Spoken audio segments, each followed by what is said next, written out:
Hello friends, मेरा नाम है कल्पना शर्मा एंड बहुत बहुत वेलकम है आपका मेरे चैनल में। एंड थैंक यू, आपने कोर्स ज्वाइन किए मेरे। एंड ये हमारा पहला लेसन है ब्यूटिशियन के लिए। मैं एक्चुअली ब्यूटी कोर्स पहले से भी बनाना चाहती थी, लेकिन मैं ऑनलाइन क्लासेस भी अभी मैंने बहुत सारे प्रोवाइड किए हैं और सेटिस्फाई हैं मेरे सारे स्टूडेंट, क्योंकि मैंने उनको डीप नॉलेज दी है जो आपको शायद बहुत बड़ी बड़ी एकेडमी जो होती हैं वो भी नहीं दे पाती हैं। और 1 से 1.5 लाख रुपए आपसे ले लिया जाता है ब्यूटिशियन के कोर्स के लिए। या छोटे सैलून्स जो होते हैं वो ऐसे ही आपको करा देते हैं, वो एकदम प्रोफेशनल आपको नहीं बनाएंगे। लेकिन कुछ लोगों के क्या होता है कि वो सोचते हैं कि यार ऑनलाइन करेंगे तो समझ में नहीं आएगा, ऐसे तो हम यूट्यूब से भी सीख सकते हैं। लेकिन क्या होता है कि जब भी हम कोई भी कोर्स ज्वाइन करते हैं या कुछ भी चीज़ ज्वाइन करते हैं तो हमें डीप से डीप नॉलेज दी जाती है। और ऐसा नहीं है कि मैं अभी ये कोर्सेज आपने ज्वाइन कर लिया है और आपको कोई भी डाउट है तो मैं आपको क्लियर नहीं करूँगी। मैं सारे डाउट्स आपके क्लियर करूँगी। ओके, इस चीज़ में ना रहें कि भाई मुझे तो इस चीज़ में प्रॉब्लम आ रही है। अगर आपके 100 भी क्वेश्चंस हैं तो आप राइट डाउन कर लें उनको, और जैसे जब भी मेरा वेबिनार होगा आप इनको सारे क्लियर कर लें अपने डाउट्स की मैम मुझे ये डाउट्स है, मैं आपके एक एक डाउट्स क्लियर करूँगी। तो चलते हैं आज हमारे पहले लेसन पे। ओके, फर्स्ट लेसन हमारा है आईब्रोज। सबसे पहला टॉपिक मैंने आईब्रो क्यों लिया है, क्योंकि सबसे शुरुआत जब हम करते हैं तो हम कोई भी सैलून में चले जाएं तो आईब्रो से ही करते हैं। लेकिन आईब्रो ऐसा नहीं है आपको कि वन टाइम में आपने आईब्रो चलाया, थ्रेड चलाया और आपको आईब्रो आ गई, ऐसा नहीं होता है। सबसे पहला लेसन आईब्रो का मैं इसलिए बना रही हूँ ताकि हम लॉन्ग टाइम तक इसको करते रहें। अपना जैसे ही आप करते रहोगे, इसको प्रैक्टिस करते रहोगे, प्रैक्टिस करने से ही ये आईब्रो आती है, ऐसे आईब्रोज नहीं आती हैं। तो जब आगे आगे हमारे कोर्स चलते रहेंगे, लेकिन थ्रेड की जो प्रैक्टिस है वो आपको डेली करनी है। उसमें आपको कोई स्किप नहीं करना है कि मैं नहीं आज मुझे थ्रेड नहीं चलाना। बेशक 5 ही मिनट आप थ्रेड चलाएं, लेकिन चलाएं जरूर। ओके, तो स्टार्ट करते हैं हम अपनी पहला लेसन। तो सबसे पहले हमें टूल्स क्या चाहिए होते हैं आईब्रोज के लिए, आईब्रो करने के लिए। सबसे पहले हमें चाहिए होता है एक थ्रेड। मेरे पास ये थ्रेड है। एक चाहिए होता है हमारा सीजर। एक चाहिए होता है हमारा ब्रश। अगर मुझे एंगल देखना है तो मैं ये ब्रश भी ले सकती हूँ। This is a very small brush and this is my moisturiser, astringent and talcum powder. Okay, ये मेरे टूल्स हैं सारे जो मुझे चाहिए होते हैं कि मुझे ये चीज़ें चाहिए ही। ओके, तो अगर मुझे ये चीज़ें चाहिए होंगी आईब्रोज के लिए, मुझे ये सारी चीज़ें चाहिए, आपके पास होना चाहिए।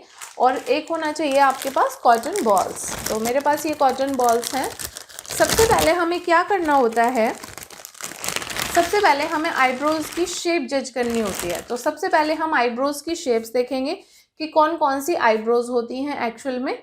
अगर शेप हमें नहीं पता होगा तो हम आईब्रोज थ्रेड तो हम चलाना सीख लेंगे, लेकिन शेप जब तक नहीं जज करना आएगा हमें, तब तक हम कैसे फेस को जज करेंगे कि मुझे हाँ एग्जैक्ट आईब्रो यही है, एग्जैक्ट शेप मुझे यही देनी है। तो कितने तरह की आईब्रो शेप्स होती हैं, और जो मैं आईब्रो शेप आपको दिखा रही हूँ, इन्हीं आईब्रो शेप से आपके हाथ में कोई भी आईब्रो आ जाए, आपको शेप एकदम फटाफट से जज कर लेंगे। ओके, तो चलते हैं पहले आईब्रो शेप्स पर। सबसे पहले मेरी आईब्रो शेप है आर्च। आईब्रो में क्या होता है, हमारा जो कॉर्नर वी है, मेरी भी आर्च शेप है। You can see my eyebrow, या ये देखिए मेरी भी यहाँ पे आर्च आया हुआ है। लेकिन आर्च में भी दो चीज़ें होती हैं, एक आता है आर्च हमारे सेंटर में, आईज के बिल्कुल सेंटर में, और एक हमारा आता है बिल्कुल कॉर्नर वी, कॉर्नर शेप में यहाँ पे। ठीक है, मेरा जो आर्च है वो सेंटर में आया हुआ है, मेरा कॉर्नर में नहीं है। ओके, इसको हम कॉर्नर वी भी बोलते हैं, यहाँ पे जो हमारा आया हुआ है। ओके, तो ये हमारी सबसे पहले हमारी हो गई आर्च। एंड जो हमारा कॉर्नर में बिल्कुल आर्च आया हुआ होता है, जो डीप आर्च होता है, उसको हम बोलते हैं steep arch. Okay, steep arch. आप चाहें तो राइट डाउन भी कर सकते हैं या मेरे इमेजेस का स्क्रीनशॉट भी ले सकते हैं। ओके, तो क्योंकि आपको राइट करना बहुत ज़रूरी है। जब आप आईब्रोज करेंगे तब आप कंफ्यूज हो जाते हैं कि मुझे यार इसमें शेप कैसी देनी है। तो कुछ लोग क्या होते हैं जो प्रोफेशनल नहीं होते हैं या उन्होंने सीखा नहीं होता है ठीक तरीके से, तो वो क्या करते हैं, आर्च को यहाँ से बिल्कुल हटा देते हैं और इसको राउंड बना देते हैं। अब किसी की शेप बहुत कम है, हेयर में आईब्रोज में बहुत कम बाल है, तो आप कैसे जज करोगे उसको कि मुझे यहाँ से हटाना है, क्यों हटाना है? भाई उनके नेचुरल इतनी गॉड गिफ्टेड इतनी बढ़िया किसी की आईब्रो होती है विमेंस की कि बहुत ही फैंटास्टिक लगती है। आपको ज़रूरत ही नहीं है उसमें कुछ भी करने का। आपने 2-4 थ्रेड चलाए, एक्स्ट्रा हेयर्स हटाए और हो गया आपका। तो आपको क्या ज़रूरत है उसको यहाँ से हटाने की? तो अभी प्रोफेशनल नहीं होंगे तो ऐसे ही काम करेंगे फिर, है ना? तो हमें क्या करना है, हमें एक प्रोफेशनल बनना है, हमें तरीके से काम करना है। जब भी हम कोई भी काम कर रहे हैं, हमारे टूल्स हमारे पास होने चाहिए सारे। जो सबसे पहले मैंने आपकी आईब्रो शेप बनाई थी, आर्च बताई थी। उसके बाद मैंने बताया था आपको स्टीप आर्च। स्टीप आर्च बहुत ज़्यादा राउंड में जाती है। नेक्स्ट हमारा होता है एस शेप। आपने देखा होगा इस तरह से कुछ आईब्रोज होती हैं। अभी जैसे आपको मेरी इमेजेस में दिख रही है एस शेप, इस तरह की आईब्रोज में आपको कॉर्नर से इस आईब्रो को उठाना होता है। यहाँ से आपको नहीं छेड़नी है ये आईब्रो बिल्कुल भी। कुछ लोग क्या करते हैं, ये आईब्रो इस तरह से एस शेप लेके जा रही होती है, तो क्या करते हैं उसको यहाँ से पतला कर देते हैं, नीचे से पतला हो जाता है ये आईब्रो। नहीं, इसको बिल्कुल भी आपको आगे से छेड़ना नहीं है, बैक से आपको इसको शेप देना है एंड आगे से इसको सिर्फ आपको इसको रिमूव करना है, बहुत लिटिल बिट, बहुत लाइट। ओके, मैं आपको वो बताऊंगी कि आपको किस तरह से किस एंगल में आपको अपना धागा रखना चाहिए। ठीक है, नेक्स्ट है हमारा राउंड शेप। राउंड शेप होती है बिल्कुल राउंड में जो होती है। एक हमारी डीप राउंड होती है, राउंड में भी दो तरह की होती हैं आईब्रो। एक हमारी राउंड शेप में होती है, एक होती है हमारी डीप राउंड। ओके, नेक्स्ट हमारी है स्ट्रेट। स्ट्रेट आईब्रोज जो हमारी होती है उसमें बहुत कम शेप होता है। तो कुछ लोग आते हैं सैलून में या एकेडमी में हमारे, तो कहते हैं कि मुझे ना ये आईब्रो बहुत ज़्यादा उठा हुआ चाहिए। लेकिन जब तक आपकी आईब्रो में पूरा हेयर नहीं है और तब तक हम कैसे उसको दे सकते हैं? तो ऐसा नहीं है कि आप क्लाइंट के हिसाब से उसको पतला कर दें। पहले अपने जो भी आपका क्लाइंट आए, प्रोफेशनलिज्म में हमारी इसी में है कि जब भी आपका कोई भी क्लाइंट आता है तो आप सबसे पहले उसको ये बताएंगे कि मैं मेरा जो आपका जो आईब्रो है वो आपका स्ट्रेट है और आपका बहुत ज़्यादा डीप नहीं जाएगा। आपको उनको एंगल समझाना है कि मैम आपका आईब्रो स्ट्रेट आईब्रो है और आपका एंगल ये है, और अगर मैं यहाँ से हेयर निकालूंगी तो आपका इतना पतला दिखेगा। अगर अगर क्लाइंट आपका सेटिस्फाई होता है दैट्स ओके, अगर नहीं होता है इट्स नॉट ओके। आपको बिल्कुल भी उसको शेप नहीं, उसको आपको नहीं पतला करना है खुद से। प्रोफेशनलिज्म इसी में होती है कि सबसे पहले क्लाइंट की बातें जान ली जाएं, आपके पास पूरे टूल्स होने चाहिए और उसके बाद ही आप अपना काम करना शुरू करें।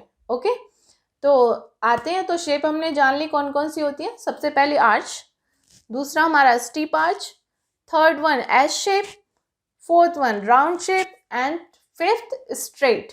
इसमें भी मैंने टाइप्स आपको बता दिए हैं कि कौन कौन से टाइप्स होते हैं। अगर किसी का कोई भी डाउट है तो प्लीज़ उसको तुरंत राइट डाउन कर लें। जैसे ही हमारी डाउट क्लियर क्लास होगी आप उसमें ये सारी चीज़ें क्लियर कर लें। ओके, सबसे पहले हम चलते हैं, सबसे पहले धागा लेना है हमें ये। तो ये मेरा धागा है। सबसे पहला पॉइंट जो इसका होता है उसको हमें यहाँ पे मुंह में ले लेना है और हमें 4 फिंगर्स की हेल्प से राइट हैंड लेना है मुझे और 4 फिंगर की हेल्प से राइट हैंड को इस तरह से स्ट्रेट कर लेना है। ये 90 डिग्री पे मेरे चला गया है, आप देख रहे हैं 90 डिग्री पे मैंने लिया है ये अपना। इसके बाद अपने हाथ को ट्विस्ट करना है।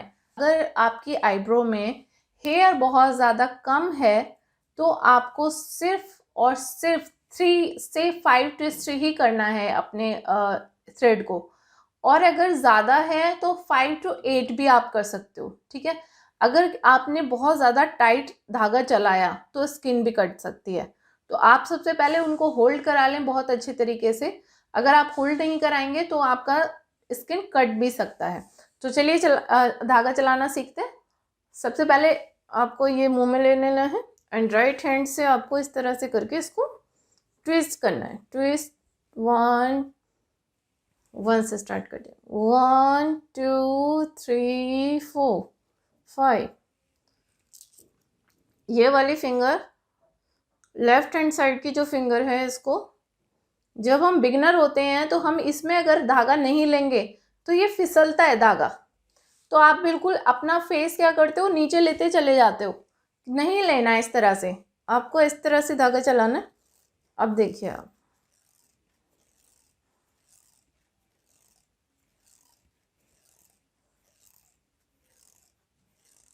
This is a right way to practice.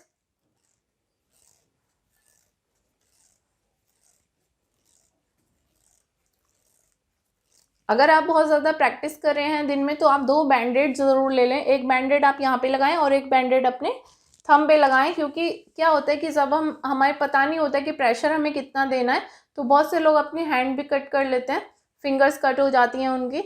तो इसीलिए अगर आपको कोई प्रॉब्लम नहीं हो रही है तो इट्स ओके, और अगर हो रही है तो आप इसमें बैंडेड लगा लीजिए। ये करने के बाद पहले आपको 2 दिन यही धागा चलाना है। ऐसा नहीं है एक ही दिन में आप परफेक्ट हो जाएंगे, 2 दिन आपको यही चलाना है। उसके बाद क्या करना है, आपको एक पिलो कवर लेना है, या फिर आप कोई भी कुशन भी ले सकते हैं इस तरह का, जैसे मैंने लिया हुआ है। और इस कुशन को रख के आपको इस तरह से इस कुशन को रखने के बाद आपको इस कुशन के ऊपर धागा चलाना है।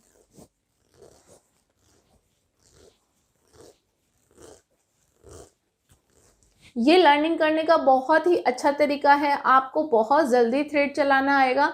आप खुद देखेंगे कि कितना इम्प्रूवमेंट है आपका थ्रेड चलाने में। और अगर कोई भी इसमें प्रॉब्लम आती है तो प्लीज़ प्लीज़ प्लीज़ आप अपने राइट डाउन करके रखें सारे क्वेश्चंस को। मैं सारे डाउट्स आपके क्लियर करूँगी, और जितनी डीप नॉलेज मैं दे सकती हूँ उतनी डीप नॉलेज मैं आपको ज़रूर दूँगी। Okay, bye bye.